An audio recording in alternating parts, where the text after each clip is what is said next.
आजकल हम उस थोड़ा सा और वाले जोन में हैं, है ना? थोड़ा सा और सोना, थोड़ा सा और इंस्टाग्राम स्क्रॉल करना, और ये जो थोड़ा सा और है ना, ये बहुत डेंजरस है। और पुरानी एक कहावत है ना कि आलस आलस मनुष्य का दुश्मन होता है। तो उसमें मैं थोड़ा सा करेक्शन करना चाहता हूँ कि जिस मनुष्य के अंदर आलस होता है, उस मनुष्य का दुश्मन और कोई नहीं, वो खुद होता है। क्योंकि सच तो ये है कि हम सब जानते हैं कि हमें अपनी लाइफ में क्या करना है और क्या नहीं। जैसे हमें पता है कि अगर हम 6 बजे उठेंगे, हेल्दी डाइट लेंगे और हेल्दी वर्कआउट करेंगे तो हम हेल्दी रहेंगे।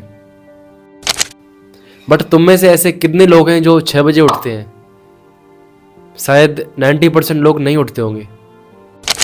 और तुम्हारे जो सुबह के वर्कआउट करने से जो डोपामिन रिलीज होगा तुम्हारे ब्रेन में, वो तुम्हारे पूरे दिन की छोटी छोटी चीज़ों से खुशियाँ लेने से कई ज़्यादा बढ़ के है।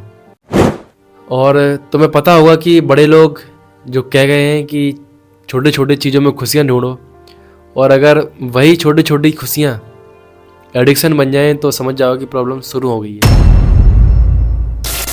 अब आलस है क्या? सिंपल वर्ड्स में समझें तो वो काम जिससे तुम्हें तुरंत खुशी मिलती है और बाद में रिग्रेट भी होता है, वही आलस है। इंस्टेंट ग्रेटिफिकेशन के पीछे भागना ही आलस का असली रूप है। अब ये आलस होता क्यों है? क्योंकि हमारा दिमाग अब ऐसा सेट हो गया है कि हमें जिस काम को करने से लॉन्ग टर्म में खुशी मिले, हम उस काम को करने की बजाय उस काम के पीछे दौड़ते हैं जिससे हमें तुरंत खुशी मिले। जितना ज़्यादा लो एफर्ट उतना ज़्यादा रिवॉर्ड। जैसे इंस्टाग्राम पर रील्स स्क्रॉल करना, और जंक फूड ऑर्डर करना, और यूट्यूब पर बिना मतलब की वीडियोस देखना, ये सब हमारी एनर्जी कंज्यूम करती हैं हमें बिना कुछ रिटर्न किए। चलो एक एग्जांपल से समझते हैं। जैसे मेरे पास ये बुक है, एटॉमिक हैबिट।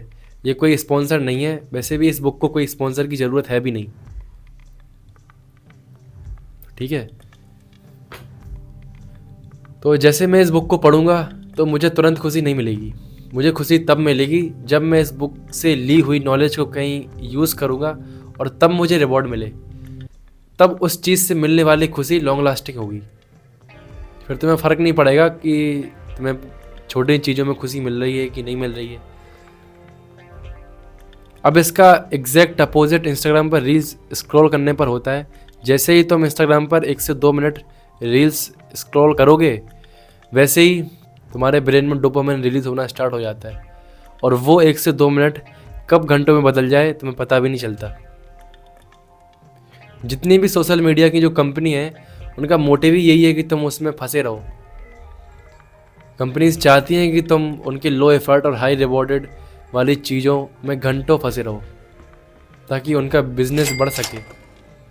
अब ये तो हो गया कॉज। अब आते हैं सॉल्यूशन पे। पहली बात तो तुम समझ लो कि आलस कोई बीमारी नहीं है, ये सिर्फ एक आदत है, और अगर ये आदत लंबे समय तक चली तो बीमारी बन सकती है। तो मैं तुमसे पूछना चाहता हूँ कि क्या ये सही समय है कि हम बीमारी बनने से रोक सकें? मेरे पास तुम्हारे लिए सिर्फ 2 ही सजेशंस हैं। पहला, सेट क्लियर गोल्स। अपना गोल क्लियर करो। जब तक तुम्हारे इधर क्लियर नहीं होगा कि तुम्हें एक्चुअल में करना क्या है लाइफ में, जब तक तुम्हारी लाइफ आलस में ही कटेगी। एक अचीवेबल गोल बनाओ और उसको सिंपल स्टेप्स में डिवाइड करो और उस पर काम करना स्टार्ट करो। सिंपल है, तुम्हारा इन चीज़ों में ध्यान ही नहीं जाएगा। दूसरा है इंस्टेंट ग्रेटिफिकेशन वाली चीज़ों से दूर रहना। जितनी भी इंस्टेंट ग्रेटिफिकेशन वाली चीज़ें हैं, जितना हो सके उनसे दूर रहें। और अगर स्टार्टिंग में तुम ये नहीं कर पा रहे हो तो मेरे पास एक ट्रिक है।